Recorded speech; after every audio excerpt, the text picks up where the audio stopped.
Hello दोस्तों, जैसा कि हम जानते हैं आज 2 अक्टूबर है गांधी जयंती। तो सबसे पहले मैं ये आपसे बोलना चाहूँगी कि मेरा उद्देश्य आपको पढ़ाना नहीं है, क्योंकि मैंने पहले भी कहा है कि मेरे से इंटेलिजेंट लोग आपको पढ़ा चुके हैं। मेरा उद्देश्य है कि आप लोग जीवन में पढ़ाई का महत्व समझें। जीवन में पढ़ाई का उद्देश्य क्या है कि जो आपको जीवन जीने का तरीका सिखाए, जो आपकी लाइफ स्टाइल में उसका पैमाना सिर्फ आपकी नौकरी लगना या फिर आपका अच्छा स्टेटस होना उसका एक पैमाना नहीं है। आपके उठने बैठने हर चीज़ में आपकी जो पढ़ाई की क्वालिटी है वो नज़र आनी चाहिए। तो ऐसे में मेरा फोकस यही है कि मैं आप लोग के जीवन में एक गुणवत्तापूर्ण शिक्षा दे पाऊँ। तो मैं आपको आज भारत के बारे में सामान्य जानकारी दूंगी।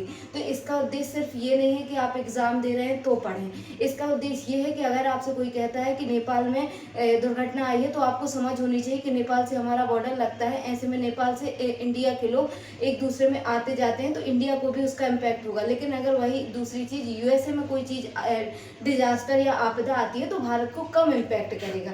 तो हमें ऐसे में पता होना चाहिए कि भारत के कौन से ऐसे देश हैं या भारत किस परिस्थिति में आसपास कौन से पड़ोसी देश हैं, भारत के बगल में कौन है, क्या है। ऐसे में हमें भारत के बारे में उचित जानकारी मिल पाएगी। तो हम पहले बात करते हैं कि हमारा जो भारत है वो आज़ाद कब हुआ था। 15 अगस्त 1947 को।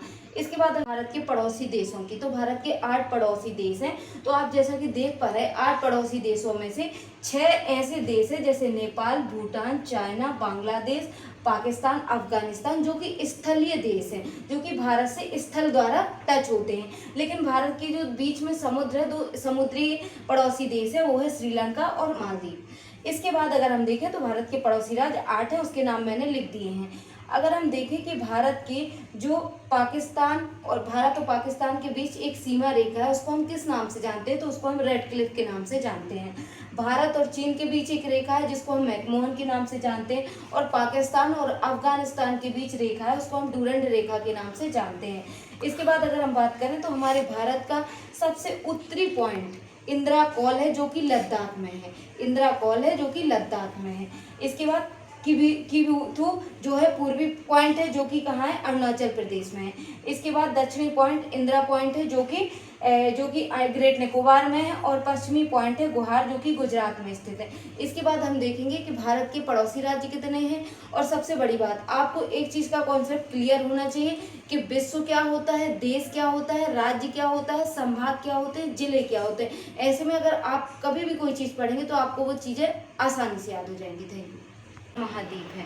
7 महाद्वीप में आप थोड़ा सा ध्यान दीजिएगा उनके मैप पे, और कहाँ कौन सी जगह लोकेटेड है। सिर्फ याद करने पे डायरेक्ट फोकस मत करिएगा। ये उत्तरी अमेरिका है, ये दक्षिण अमेरिका है, ये यूरोप महाद्वीप है, ये एशिया महाद्वीप है, ये अफ्रीका महाद्वीप है, ये ऑस्ट्रेलिया महाद्वीप है, और ये अंटार्कटिका महाद्वीप है। इंडिया किस महाद्वीप में आता है, तो इंडिया एशिया महाद्वीप में आता है। अब आपसे कोई पूछेगा अमेरिका कहाँ आता है, तो नॉर्थ अमेरिका महाद्वीप में आता है। आप इसके एक मैप बना लीजिए।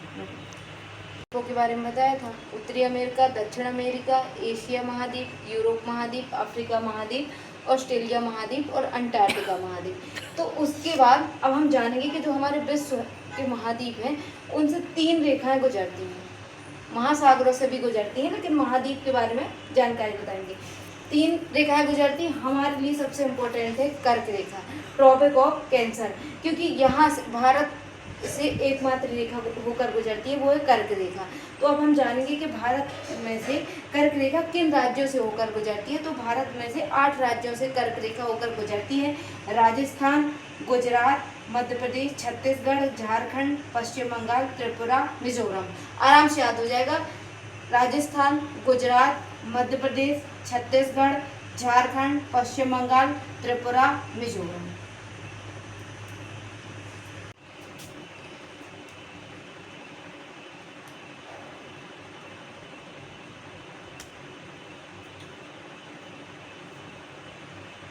चलिए, तो अब हमने पहले जान लिया कि महाद्वीप कितने होते हैं और फिर रेखाएं कितनी होती हैं। कर्क रेखा, भूमध्य रेखा या विषुवत रेखा उसी को कहते हैं, और फिर तीसरी है मकर रेखा। कर्क रेखा भारत के लिए इम्पोर्टेंट है क्योंकि हमारी जो मानसून है उसको डिसाइड करती है, हमारी जलवायु कैसी होगी। इसके बाद हमने जाना कि भारत के 8 राज्यों से कर्क रेखा होकर गुजरती है। राजस्थान, गुजरात, मध्य प्रदेश, छत्तीसगढ़, झारखंड, पश्चिम बंगाल, त्रिपुरा, मिजोरम। इसके बाद हम जानेंगे कि आखिर हमारे मध्य प्रदेश से कितने जिलों से होकर गुजरती है कर्क रेखा। तो मध्य प्रदेश के 14 जिलों से कर्क रेखा होकर गुजरती है। जैसा कि आपको 55 जिलों के नाम पहले याद हो गए हैं, तो उन्हीं में से 14 जिलों से होकर गुजरती है। पहला रतलाम, उज्जैन, आगरमालवा, भोपाल संभाग के 5 जिले इसमें आते हैं। भोपाल संभाग के 5 जिले आते हैं, विदिशा, रायसेन, सीहोर, राजगढ़ और भोपाल खुर्द। इसके बाद जबलपुर, कटनी, सागर, दमोह और शहडोल, उमरिया, इन 14 जिलों से कर्क रेखा होकर गुजरती है।